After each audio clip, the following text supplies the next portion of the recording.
everyone, my name is Maria and today we're here at the Edinburgh Food and Drink Academy and we're going to be making some food for the World Cup. So today we are going to Morocco and we're going to be doing some Moroccan flatbreads and some black hummus. So we're going to start with our flatbreads. First thing we're going to do is I have here a little bit of dried active yeast and I'm going to mix that with a tiny little bit of castor sugar.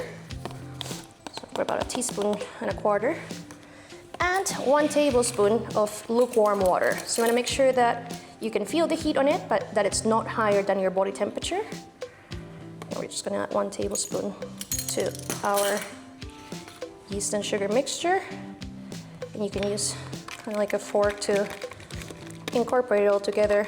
It's not a lot quantity in here, but what we're going to do is we're going to give that a few minutes, and in those minutes the yeast is going to eat the sugar, get active and nice and foamy for our bread.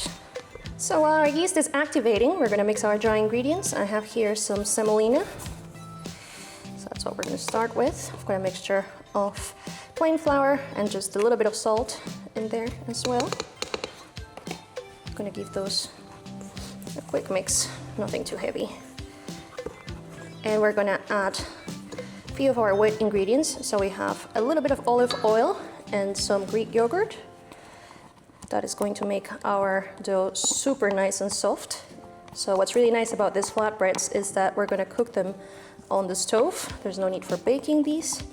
They go really great with our hummus. Just going to get that again a little bit mixed in there. And we're also going to add a little bit of, again, lukewarm water.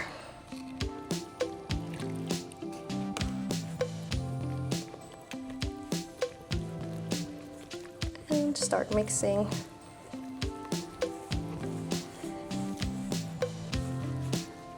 Now, stop. To our ingredients, we're also going to add our yeast mixture that has been resting on the side for a few minutes. And then we're going to bring this all together. I like mixing it first all in the bowl with my spatula because it's a little bit less messy like that. Make sure everything gets nice and incorporated in there. And once everything has come together and you've got a nice and sticky dough, we are going to bring it into our counter and we're going to give it a few kneads. So I've got here a little bit more of that semolina. I'm going to sprinkle a bit in my counter so my dough doesn't stick. I'm going to bring my dough down, quite sticky.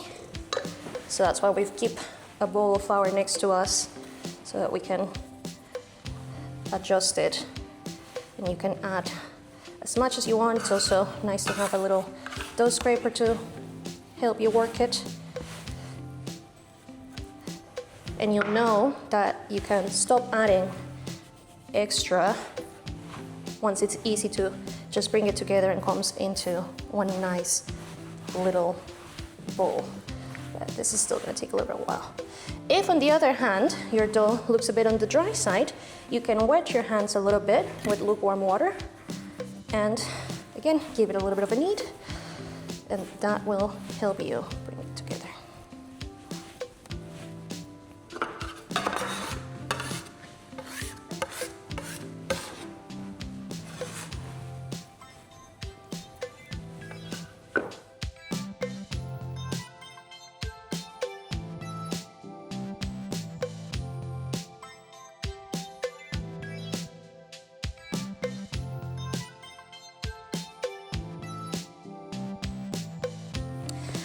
Once we've been kneading for a few minutes, you can start to see doing this kind of nice movement with the back of my hand, and the dough starts coming together.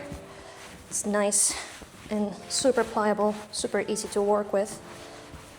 So once we've gotten to a nice smooth consistency that we're happy with, we are going to let this rest and rise for a little bit. So how to know if your dough is ready to be rested?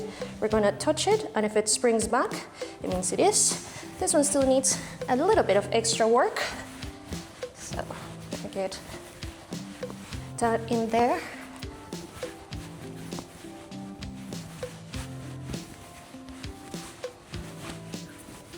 We want to constantly check it. You don't want to over knead it. So as we're kneading here, we're developing gluten in our dough. So we don't want it to be super elastic, just the right amount, so it doesn't get chewy or tough.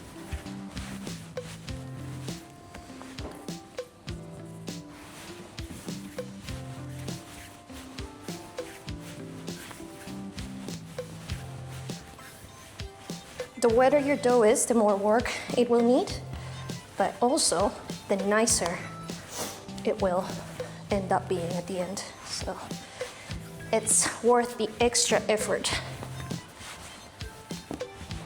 And as you knead it more and more, you're going to start feeling how much it changes. And then you touch it, it springs back, which means it is ready.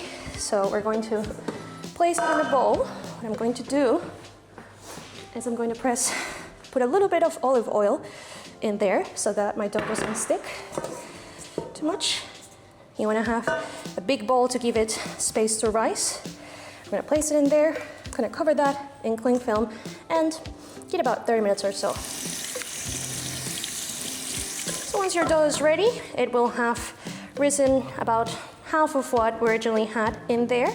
It's a bit, well, you've got a bit of the oil in the bowl, but that's not a problem. We're going to use a little bit more of that semolina, and you want to divide your dough. So this recipe makes 6 of these flatbreads, and what I like to do is with 1/6 of that dough, I take it and I roll it inwards a bit like this to create a nice little bowl.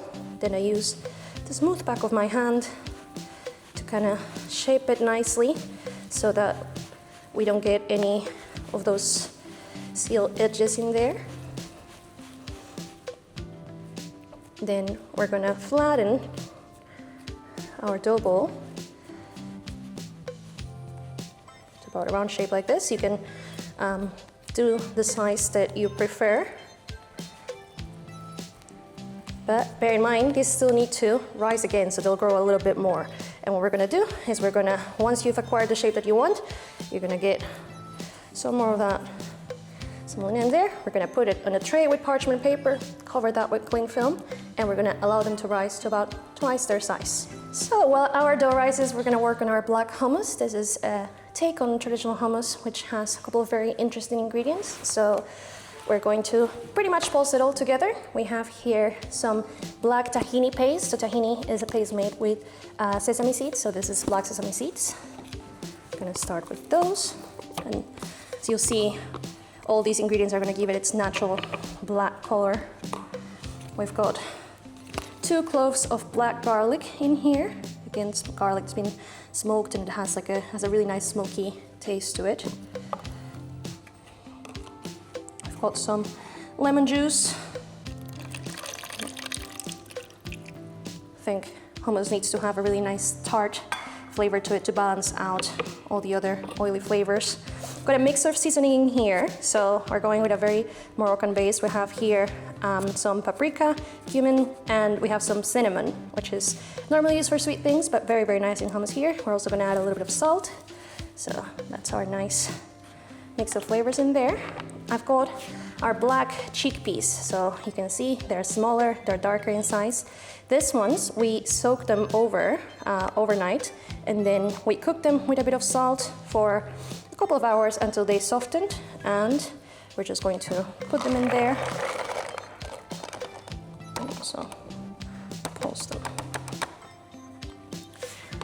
And I'm going to add about 3 tablespoons of water, or 3 ice cubes if you have them. You want to go for cold water or ice cubes. We're going to start with 3. We're going to see as we pulse it if we want to add more, depending on which consistency we're aiming for.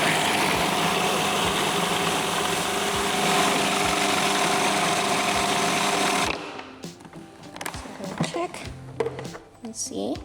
Since we can tell that it's still a little bit on the stiff side, we're going to add more water to it, and we're going to continue to adjust it until we get what we're looking for. So about 2 tablespoons of water at a time is a good measure.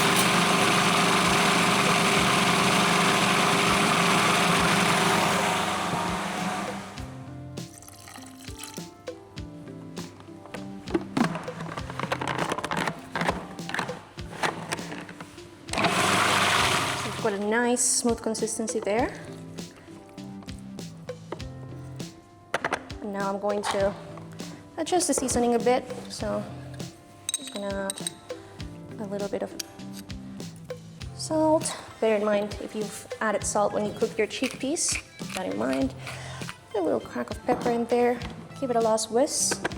And here, you're gonna give it a taste and see if you want to add a little bit more of lemon juice or if it's just ready to be plated.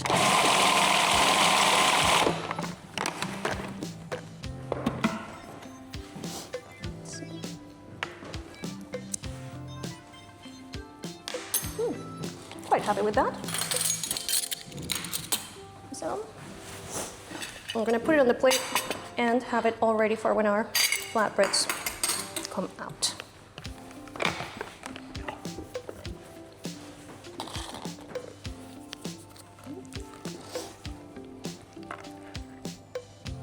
What I'm gonna do is I like making kind of like a nice flat bed to go with the bread. For hummus, you see it has this lovely natural color. I'm going to give it a nice glug of olive oil.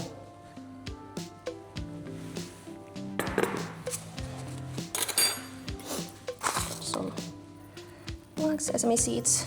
Again, just a nice sprinkle.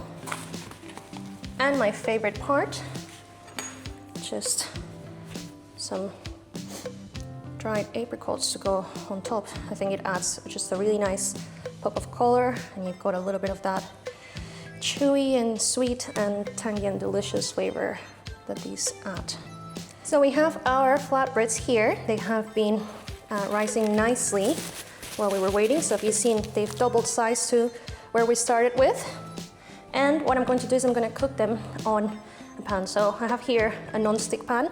I'm going to just add a little bit of oil to them, not much. I just want to,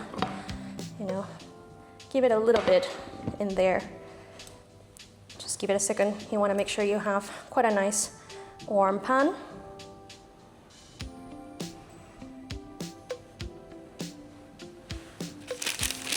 And we're going to cook our flatbreads. So there. They are quite delicate to the touch, you'll see as you get them, so you want to be very gentle with them.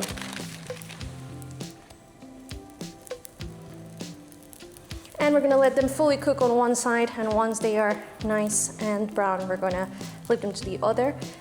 Here you want to be really patient. If they're sticking while you're trying to flip them around, that means they're probably not ready yet. Once they develop that nice crust, they will naturally release themselves from the pan and we'll be able to flip them.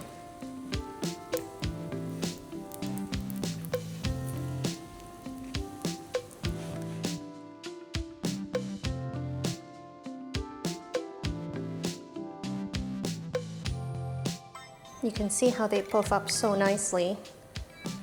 They'll be really nice and airy on the inside.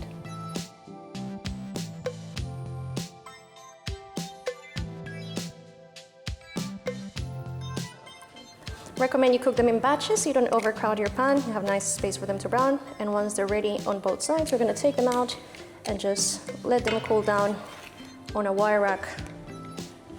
And once they have cooled down, they are ready to be served.